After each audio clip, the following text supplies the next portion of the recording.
Hello बच्चों, हम बात कर रहे हैं some basic concept of chemistry. आपका पहला चैप्टर है। तो आज हम बात करेंगे एटॉमिक मास के बारे में।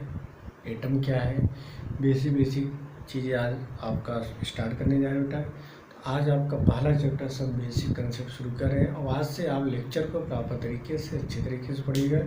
और सारे बच्चे क्लास को ज्वाइन कर लिए होंगे। तो अभी तक तो थोड़ा बहुत आपको चीज़ें बता दी जा रही थी, लेकिन आज से आपकी जो क्लासेस चलेंगी प्रॉपर तरीके से चलेंगी।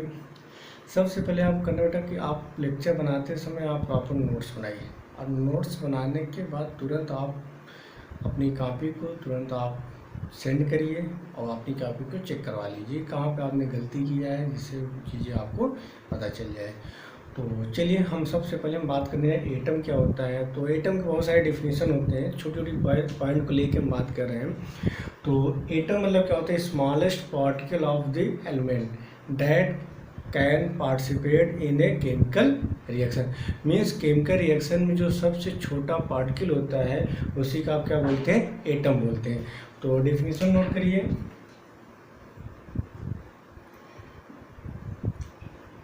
Smallest particles of element that can participate in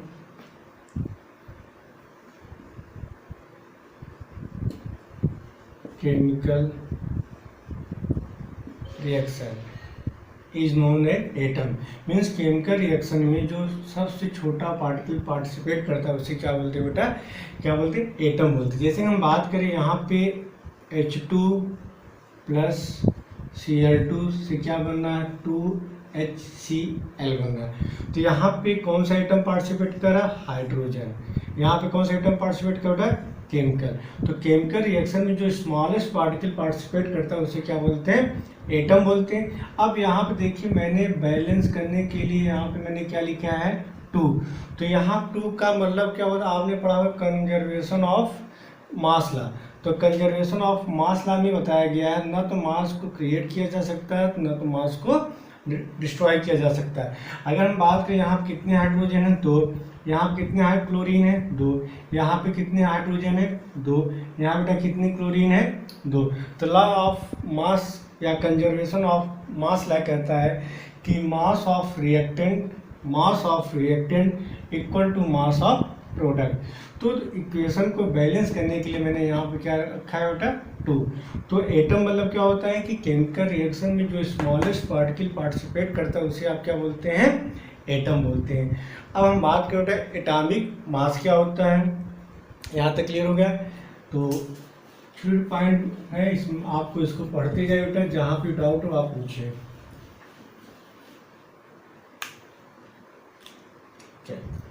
अब हम बात कर रहे हैं एटॉमिक मास। यहाँ से समझना शुरू करिए कि एटॉमिक मास क्या होता है। एटॉमिक मास बेटा, एटॉमिक मास क्या होता है कि मास ऑफ वन एटम। एक एटम का जो मास होता है वही हमारा क्या कहलाता है, एटॉमिक मास। फिर सुना बेटा, एक एटम का जो मास होता है वही हमारा क्या कहलाता है, atomic mass. Means mass of one atom of a element is called as atomic mass. मतलब एक एटम, जैसे हम बात करें हाइड्रोजन, तो हाइड्रोजन का मास कितना होता है, 1। तो एटॉमिक मास मतलब होता है मास ऑफ वन एटम। एक एटम का जो मास होता है वही हमारा क्या कहलाता है, एटॉमिक मास कहलाता है। तो डिफिनीशन नोट करिए।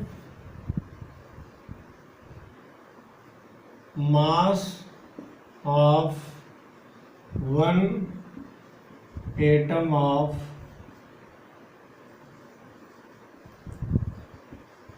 Element is called atomic mass. अब सुनो बेटा, तो मैंने बताया कि एटॉमिक मास बेटा यही सब बेसिक चीज़ें बेटा, यहीं से आपको केमिस्ट्री पढ़ना है। एटॉमिक मास क्या है, मोलर मास क्या है, ये सारी चीज़ें बेटा आपका क्लियर होना चाहिए। तो एकदम बेसिक बात लेके चले हैं। तो मास ऑफ वन एटम, एक एटम का जो मास होता है, एक एटम का जो मास होता है वही हमारा क्या कहलाता है, एटॉमिक मास कहलाता है। फिर सुनो बेटा, मास ऑफ वन एटम, एक एटम का जो मास होता है वही हमारा कहलाता है एटॉमिक मास कहलाता है। जैसे हम बात करें नाइट्रोजन, नाइट्रोजन हमारा एटम है और इसका मास कितना होता है 14, एटॉमिक मास कितना होगा 14। कार्बन की बात करें इसका एटॉमिक मास कितना होता है 12। ऑक्सीजन की बात करें, एक आपका एक एटम है, ऑक्सीजन हमारा एटम है, तो इसका मास कितना होगा 16। इसी क्या बोलते हैं एटॉमिक मास। यहाँ तक क्लियर। अब बात करते हैं यूनिट ऑफ एटॉमिक मास। तो यहाँ तक क्लियर हो गया बच्चों कि एक एटम का जो मास होता है, एक एटम का जो मास होता है उसे हम क्या बोलते हैं एटॉमिक मास कहते हैं। अब आगे नोट करिए यूनिट ऑफ एटॉमिक मास, इतना नोट करिए बेटा।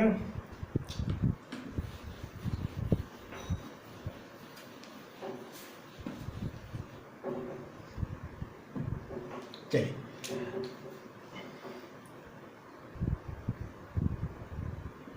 Unit of atomic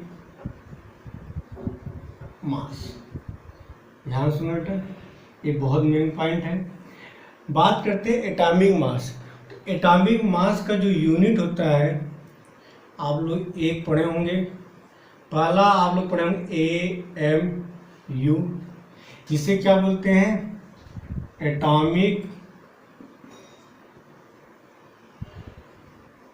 mass, atomic mass unit. क्या बोलेंगे बच्चों एटॉमिक मास यूनिट। सेकेंड अगर हम बात करें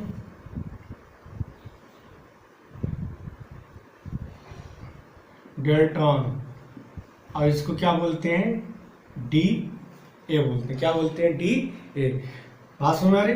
तो यूनिट ऑफ एटॉमिक मास का AMU या दूसरा क्या होता है डेल्टॉन होता है, लेकिन आपको ज़्यादातर किसमें मिलेगा AMU।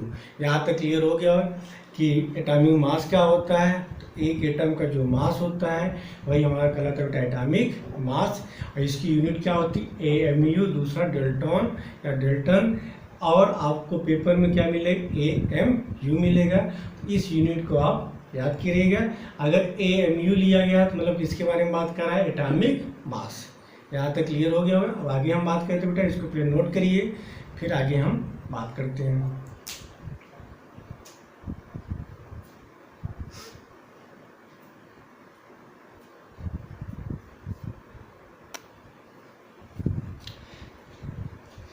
तो यहाँ तक बेटा नोट कर लिए होंगे।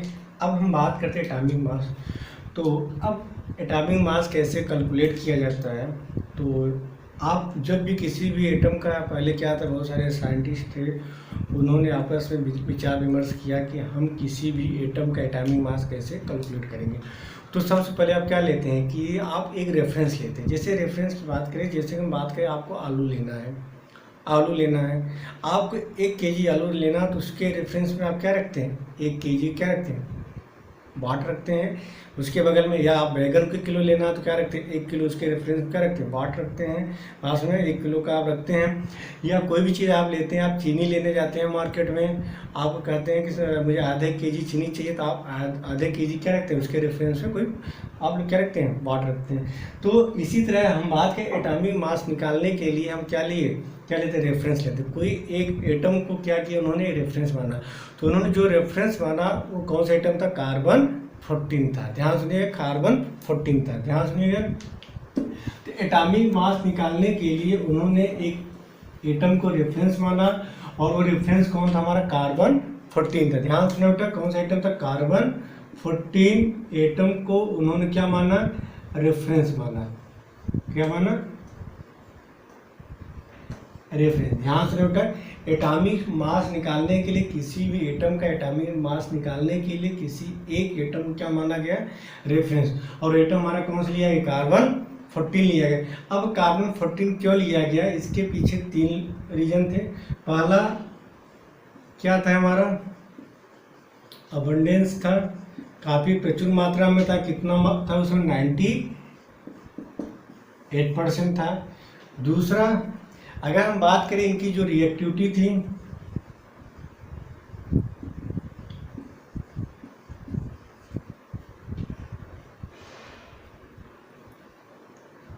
MODERATLY,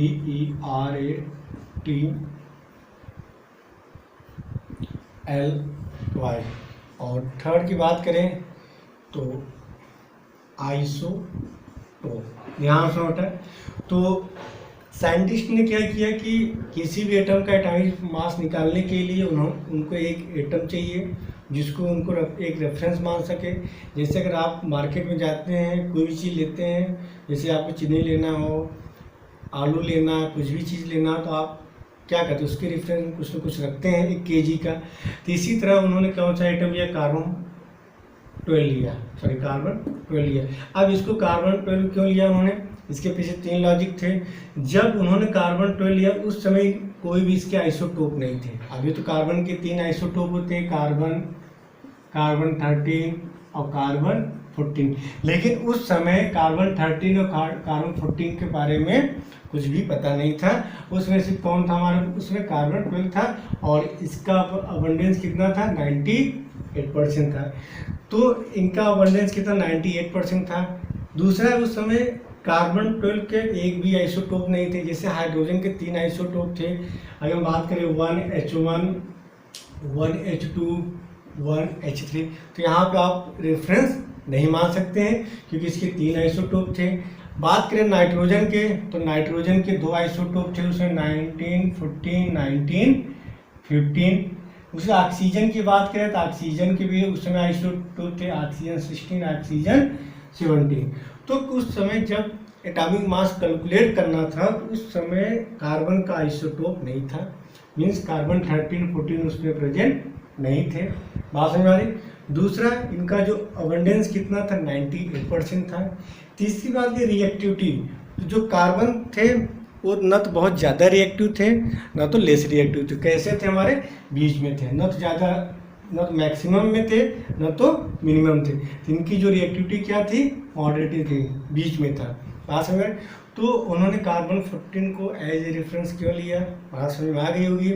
क्योंकि उनका अबंडेंस कितना था? 98%। उस समय कार्बन का एक भी आइसोटोप नहीं था। बात करें रिएक्टिविटी की, तो रिएक्टिविटी क्या थी? बहुत कम थी। बात समझ में आ रही? तो अभी तक क्या होता है कि एक एटम का जो मास होता है वो हमारा कहलाता है atomic mass, means mass of one atom of a element is called a atomic mass. बात करते हैं एटॉमिक मास का यूनिट क्या होता है? AMU, atomic mass unit. दूसरा क्या होता है? डेल्टान होता है। फिर मैंने बताया कि एटॉमिक मास, किसी भी एटम का एटॉमिक मास कैलकुलेट करने के लिए मैंने एक रेफरेंस लिया। वो कौन सा एटम लिया? कार्बन 12 लिया। कार्बन 12 के बारे में बात करें तो कार्बन 12 क्यों लिया गया? क्योंकि इनका जो अबंडेंस कितना था? 98% था। और बात करें तो रिएक्टिविटी, कार्बन 12 में ज़्यादा रिएक्टिव था, न तो लेस रिएक्टिव था। और उस समय कार्बन 12 का एक भी आइसोटोप नहीं था, मीन्स उसमें 13 और 14 के बारे में कोई भी नॉलेज नहीं था। लेकिन हाइड्रोजन के उसमें 3 आइसोटोप थे, नाइट्रोजन के भी आइसोटोप थे, ऑक्सीजन के भी आइसोटोप थे, इसलिए इनको रेफरेंस नहीं लिया गया। रेफरेंस किसी एक चीज़ को लिया जाता है। यहाँ पे बेटा क्लियर हो गया? तो इसको नोट करिए, फिर हम आगे चलते हैं।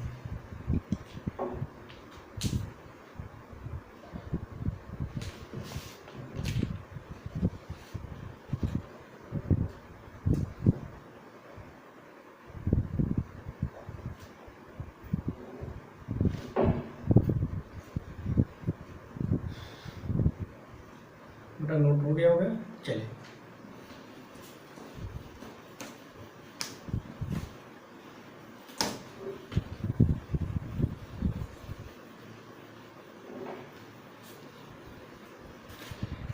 अब आगे देखिए बेटा क्या किया है।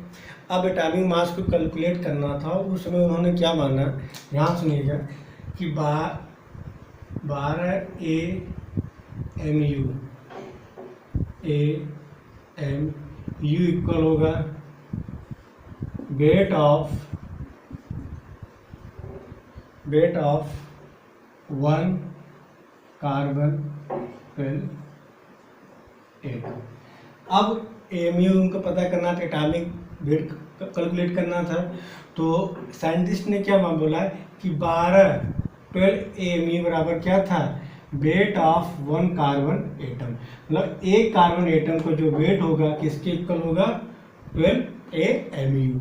एक एमयू बराबर क्या होगा, 1 एमयू बराबर क्या होगा, 1/12 weight of one carbon 12 atom. ध्यान से सुनो बेटा। तो साइंटिस्ट ने क्या किया, उन्होंने बोला कि एक कार्बन एटम का जो वेट होगा किसके इक्वल होगा, 12 एमयू के इक्वल होगा।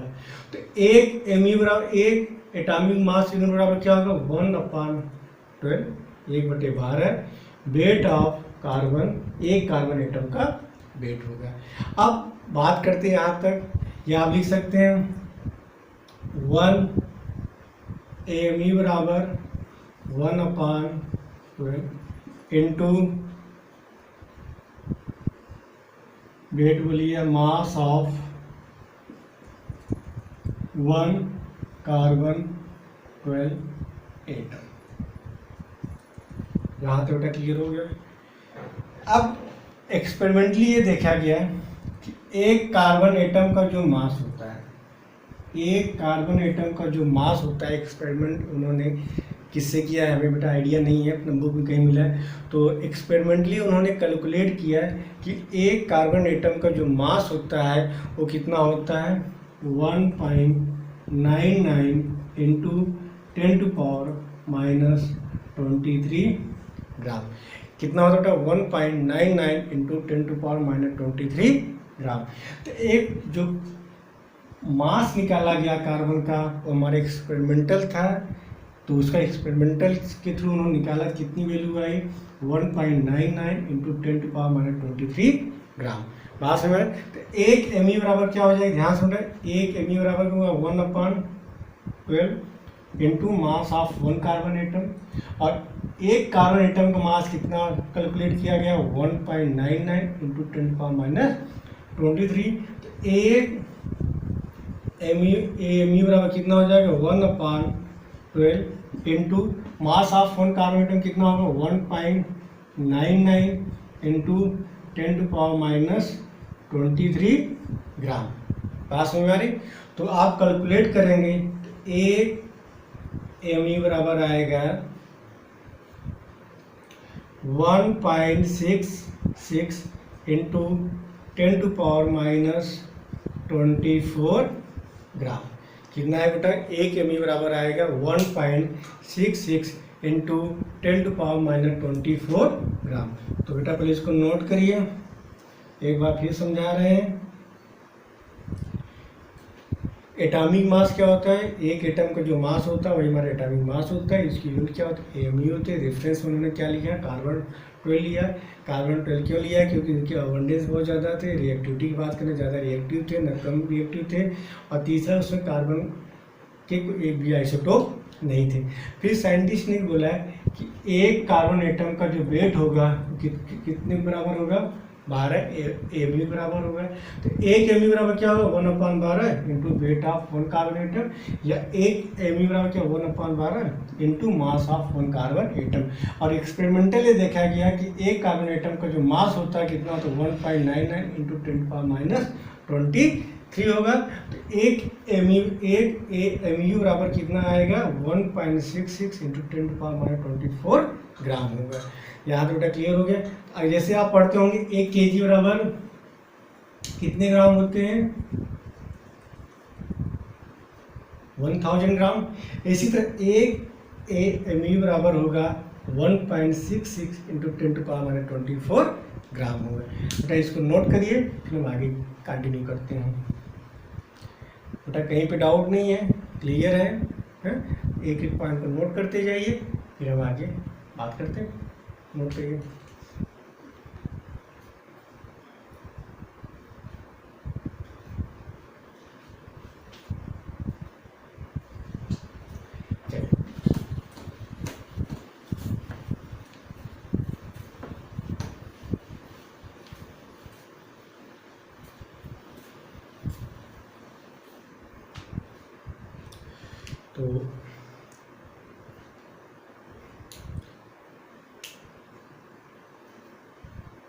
तो बेटा आपका एक फार्मूला निकल का है,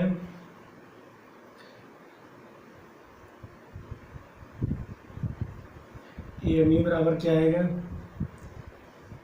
वेट अपॉन 1.66 इंटू 10⁻⁻24 ग्राम।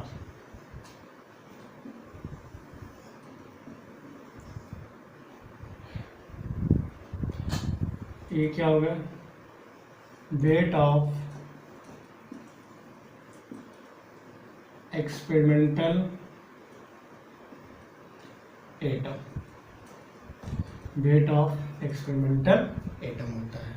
पास में मेरे, तो अगर आपसे पूछा वेट बराबर क्या हो जाएगा, तो वेट कितना आ जाएगा, AMU इंटू 1.66 इंटू 10⁻⁻24 ग्राम। आप थोड़ा बेटा इसको समझ लीजिए। अगर हम बात करें 1 kg बराबर कितने ग्राम होते हैं, 1000 ग्राम। या आपसे कहा जाए 1000 ग्राम बराबर कितना kg होगा, 1 kg, तो 1000 kg बराबर क्या बोलेंगे, कितना आ जाएगा, 1/1000 इंटू 2000 कितना आएगा, 2 kg। ये आप लोग कैलकुलेशन पढ़े हैं बेटा। तो यहाँ पर वही एमयू बराबर क्या होगा, weight of experimental atomic mass upon 1.66 into 10⁻⁻24 ग्राम होगा। बात यहाँ तक क्लियर हो गई। अगर आपसे वेट पूछा जाए तो वेट कैसे निकालेंगे, AMU इंटू 1.66 इंटू 10⁻⁻24 ग्राम होगा। बात समझ में आ रही। तो आगे हम बात करते बेटा, यहाँ तक नोट करिए।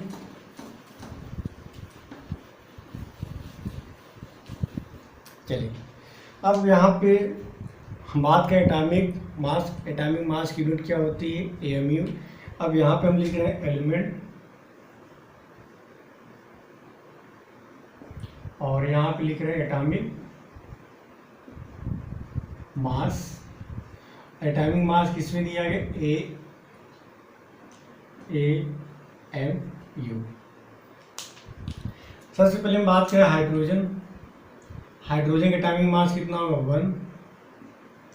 हीलियम की बात करें, हीलियम का एटॉमिक मास कितना होता है, 4। लिथियम की बात करें तो लिथियम का एटॉमिक मास कितना होता है, 7। बेरिलियम की बात करें 9। सोडियम की बात करें 11। नाइट्रोजन की बात करें 7। अब सुन रहे ये किसमें AMU।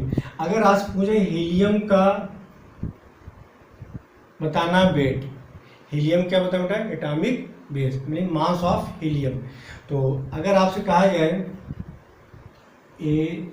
वेट बराबर क्या होगा, वेट बराबर होगा AMU इंटू 1.66 इंटू 10⁻⁻24 ग्राम।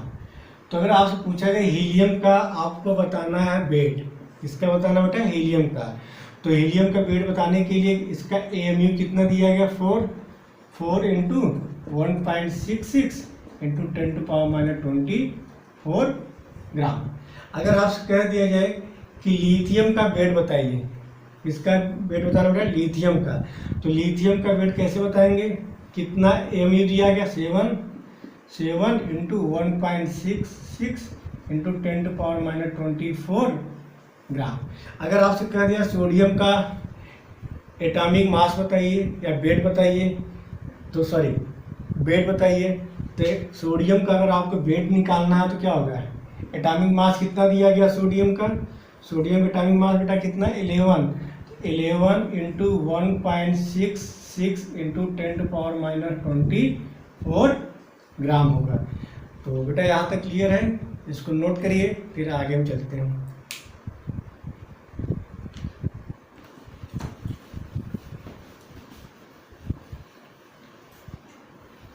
तो कुछ एलिमेंट का हम एटॉमिक मास लिख रहे हैं, आप लोग बेटा इसको नोट करिए।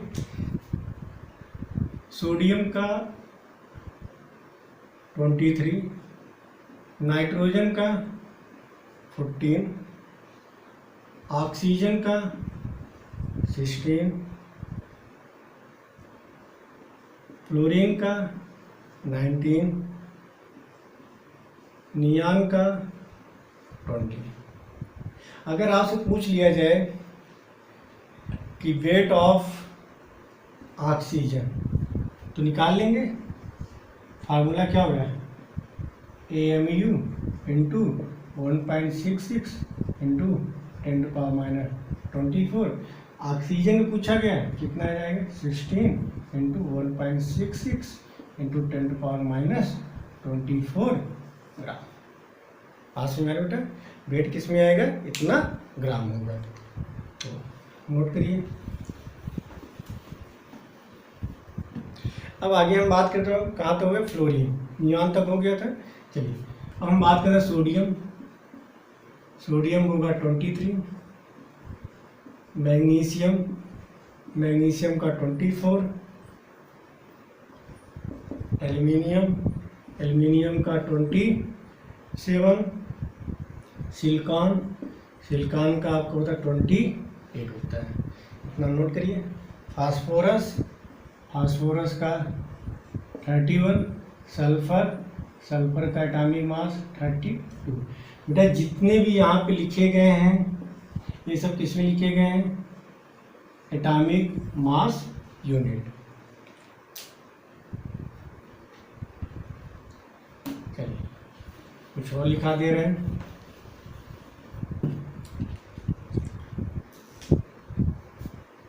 पोटेशियम, पोटेशियम का होगा 39, कैल्शियम, कैल्शियम का होगा 40, आर्गन, आर्गन कितना होगा 14। इन सब की यूनिट क्या होगी, AMU होगी। बेटा इसको नोट करिए, फिर आगे चलते हैं।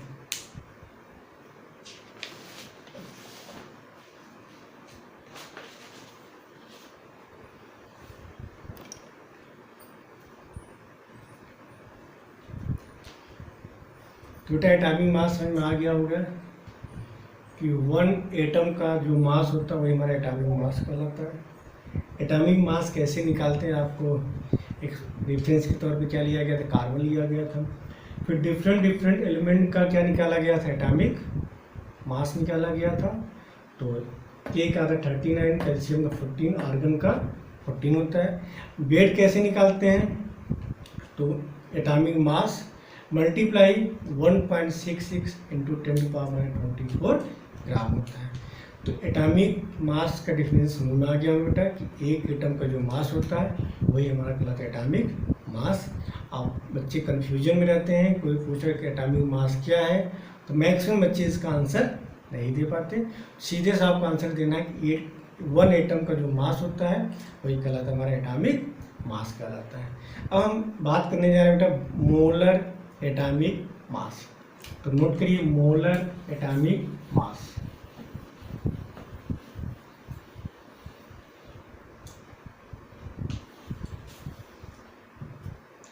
Molar atomic mass, molar atomic mass, molar atomic मास। अब ध्यान सुनिए, यहाँ सुनिए लिखा गया है atomic mass of oxygen, atomic mass of oxygen. अब ध्यान सुनिएगा, इसके दो होंगे, ध्यान सुनिए बेटा। यहाँ पर कितना होगा ऑक्सीजन का 16 AMU, यहाँ पे 16 ग्राम पर मोल। यहाँ पे समझना बेटा दोनों मीनिंग क्या है। एटॉमिक मास समझ में आ गया। जब पेपर में आपका क्या लिखा गया 16 AMU, तो इसे क्या बोलेंगे 1 एटम का क्या बोलेंगे एटॉमिक मास। क्या बोलेंगे 1 एटम का क्या बोलते हैं एटॉमिक मास। यदि यहाँ के पेपर में 16 ग्राम पर मोल लिखा गया है तो इसे क्या बोलेंगे 1 मोल एटम का एटॉमिक मास। फिर समझना, यदि 16 AMU लिखा गया है तो इसे बोलेंगे 1 एटम। ये किसके लिए बोलेंगे 1 एटम, एक एटम का एटॉमिक मास। और यहाँ पे जब आपका यूनिट क्या दिया, ग्राम पर मोल, जिसे क्या बोलेंगे, 1 मोल। 1 मोल एटम, ध्यान रखना, 1 मोल एटम का एटॉमिक मास, जिसे क्या बोलते हैं, मोलर एटॉमिक मास। बेटा atomic mass, molar atomic mass में कुछ भी डिफरेंस नहीं है, सिर्फ डिफरेंट क्या है, यूनिट का। अगर आपका दिया एएमयू, क्या बोलेंगे, एटॉमिक मास मीन्स एक एटम का मास, 1 एटम का जो मास होगा, 1 एटम का जो मास होगा उसे क्या बोलेंगे, एटॉमिक मास। अब मोलर एटॉमिक मास क्या बोलेंगे, 1 मोल एटम का, 1 मोल एटम का जो मास होता है उसे क्या बोलेंगे, मोलर एटॉमिक मास। दोनों में डिफरेंस क्या है, अगर एएमयू दिया गया तो बोलेंगे एटॉमिक मास, यदि ग्राम पर मोल दिया गया तो क्या बोलेंगे, मोलर एटॉमिक मास।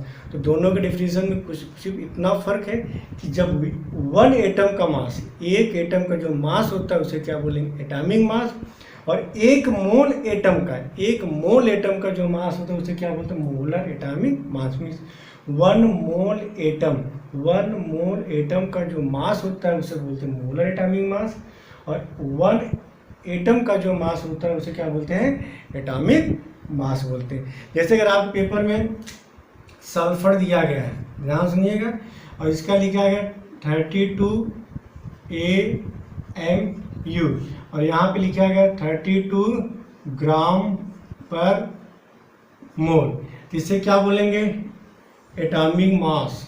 क्या बोलेंगे, एटॉमिक मास। इसे क्या बोलेंगे, मोलर एटॉमिक मास। किसका मोलर एटॉमिक मास, सल्फर। अगर आपसे पूछा जाए सल्फर का मोलर एटॉमिक मास कितना होगा, 32 ग्राम पर मोल। सल्फर का एटॉमिक मास कितना होगा, 32 AMU। बात समझ में आ रही। तो एक 1 मोल एटम का जो मास होता है उसे क्या बोलते हैं, मोलर एटॉमिक मास बोलते हैं। जैसे बेटा अगला लेते हैं, यहाँ पे हम फास्फोरस। अगर हम फास्फोरस की बात करें, यहाँ पे लिखा है 31 लिखा गया है AMU, और यहाँ पे 31 ग्राम पर मोल। तो यहाँ पे क्या बोलेंगे, एटॉमिक मास। फास्फोरस का एटॉमिक मास कितना होगा, 31 AMU। अगर फास्फोरस का मोलर एटॉमिक मास कितना होगा, 31 ग्राम पर मोल। सिर्फ डिफरेंस का यूनिट का। अगर मोलर एटॉमिक मास की बात करें तो उसकी यूनिट होगी ग्राम पर मोल, अगर एटॉमिक मास की बात करें तो उसकी यूनिट क्या होगी, AMU होगी। बेटा इसको नोट करिए, फिर आगे हम बात करते हैं।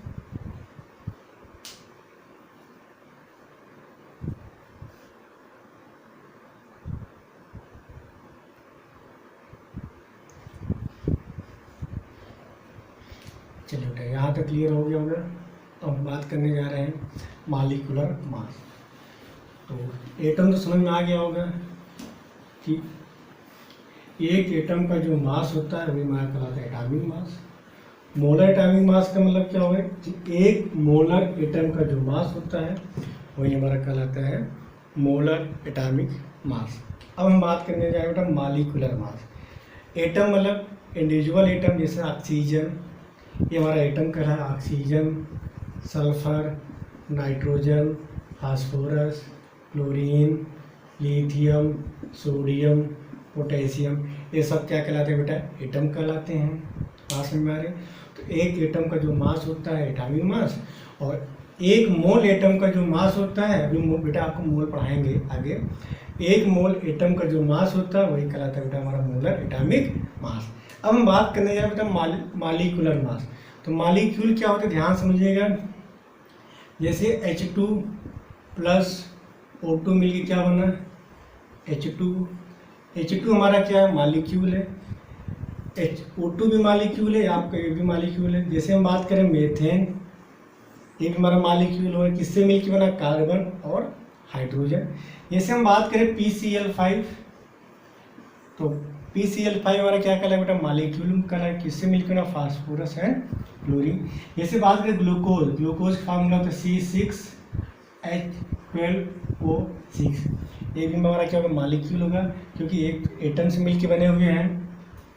जैसे हम बात करते हैं यूरिया, यूरिया फार्मूला क्या होता है, NH2 double bond O NH2, ये हमारे क्या कहलाते हैं बेटा, मॉलिक्यूल कहलाते हैं। तो मॉलिक्यूलर मास का मतलब क्या होगा, एक मॉलिक्यूल का जो मास होगा, एक मॉलिक्यूल का जो मास होगा वही हमारा कहलाएगा मोलर मास कहलाएगा। मीन्स ध्यान समझिएगा,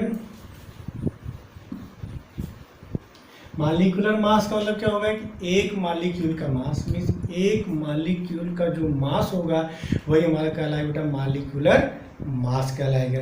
बात को समझना, एक बार फिर समझना, एक मॉलिक्यूल, जैसे हम बात करें CH4, अगर CH4 की बात करें तो CH4 हमारा क्या कहलाएगा, मॉलिक्यूल का, और इस मॉलिक्यूल का जो मास होगा, इस मॉलिक्यूल का जो मास होगा वही हमारा कहलाएगा मॉलिक्यूलर मास। तो कार्बन, मेथेन, ये आपका CH4 है, किससे मिलकर बना है, कार्बन से, और हाइड्रोजन से मिलकर बना है। इसका जो टोटल मास आएगा उसे क्या बोलेंगे, मॉलिक्यूलर मास बोलेंगे। जैसे एग्जांपल की बात करें तो कार्बन कितना होता है 12, हाइड्रोजन का होता है 1, कितने दे 1, कितने हाइड्रोजन 4 इंटू 4, टोटल कितना आया 16। बात समझ में आ रही, कितना है बेटा 16, इसे क्या बोलेंगे, मॉलिक्यूलर मास बोलेंगे। अब इस दो टाइप के होते हैं इसके, ध्यान सुनना, पहले समझना बेटा एक ही पॉइंट को, सिंपल सा लेके चलते हैं। सबसे पहले हम बात करते हैं N2। अगर हम बात करें तो N2 मतलब कि कितने नाइट्रोजन है, 2 नाइट्रोजन, एक नाइट्रोजन का होगा 14, दूसरे नाइट्रोजन का 14, टोटल कितना आएगा 28। अब यहाँ पे दो चीज़ होंगे, लिखा गया 28 AMU, और यहाँ पर लिखा है 28 ग्राम पर मोल। तो क्या बोलेंगे, इसे बोलेंगे एक मॉलिक्यूल का मास, यहाँ क्या बोलेंगे 1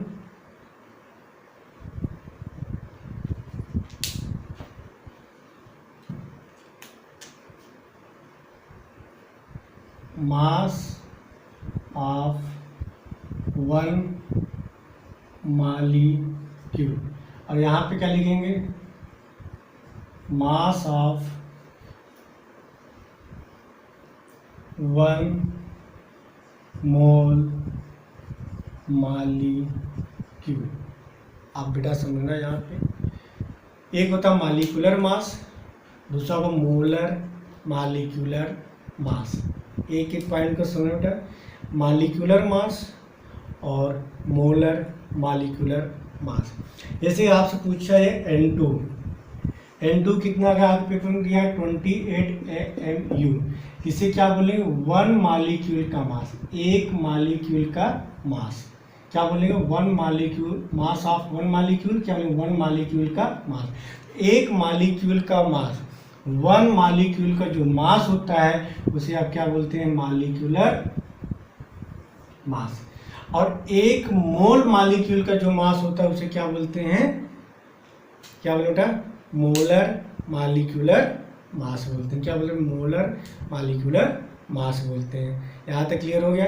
अब हम बात करने जा रहे हैं, जैसे कि आपसे पूछा जाए O2 का मॉलिक्यूलर मास कितना आएगा, ध्यान से बेटा, O2 का मॉलिक्यूलर मास कितना आएगा, मॉलिक्यूलर मास कितना आएगा 16 इंटू 2, कितना आएगा 32 AMU, कितना आएगा 32 AMU, एटॉमिक मास यूनिट।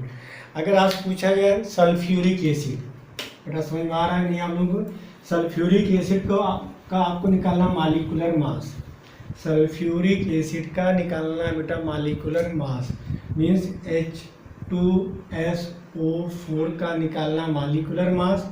तो हाइड्रोजन का एटॉमिक मास कितना हो, तो 1, कितनी है 2, सल्फर को होता है 32, ऑक्सीजन को होता है 16 इंटू 4, टोटल कितना है 98, कितना बेटा 98। अब 98 को आपके पेपर में दो तरीके से मिलेगा, 98 AMU या 98 ग्राम पर मोल। इसे क्या बोलेंगे, mass of 1 molecule mass of one molecule, ऐसे क्या बोलेंगे,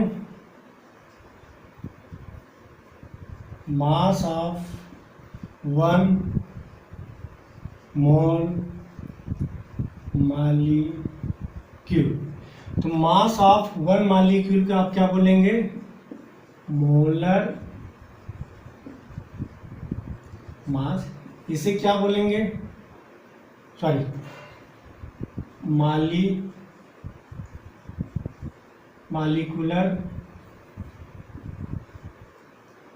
मॉलिक्यूलर मास। बेटा इसे क्या बोलेंगे, मोलर मॉलिक्यूलर मास बोलेंगे। मास में हमारे अगर आपसे पूछा जाए नाइट्रिक एसिड का मॉलिक्यूलर मास निकालना है, बेटा किसका निकालना है, नाइट्रिक एसिड। तो नाइट्रिक एसिड का फार्मूला क्या होता है, HNO3। तो इसका मॉलिक्यूलर मास कितना है, हाइड्रोजन होगा 1, नाइट्रोजन होगा 14, ऑक्सीजन होगा 16 इंटू 3, 1 + 14 + 48, टोटल कितना आएगा इसका 63 AMU। बात समझ में आ रही है। जैसे आपने ग्लूकोज का मॉलिक्यूलर मास निकालना है, C6H12O6, ग्लूकोज हुआ, हाइड्रोजन 1 इंटू ऑक्सीजन कितना होता है 16 इंटू 6, तो आ जाएगा बेटा 72 12 96।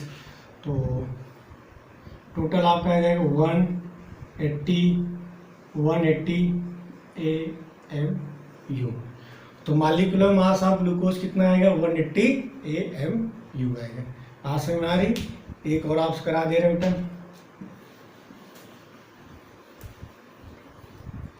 अगर आपसे पूछ लिया जाए NaOH का आपको मॉलिक्यूलर मास बताना है, मोलर मॉलिक्यूलर मास बताना है, तो पहले सोडियम कितना होगा बेटा 23, ऑक्सीजन 16, हाइड्रोजन 1, टोटल आएगा 14। अगर आपसे मॉलिक्यूलर मास पूछा जाए तो क्या लिखेंगे 14 AMU। अगर मोलर मॉलिक्यूलर मास पूछा जाए 14 ग्राम पर मोल, तो 14 ग्राम पर मोल क्या बोलेंगे, molar molecular mass of NaOH। 40 MU क्या बोलेंगे, मॉलिक्यूलर मास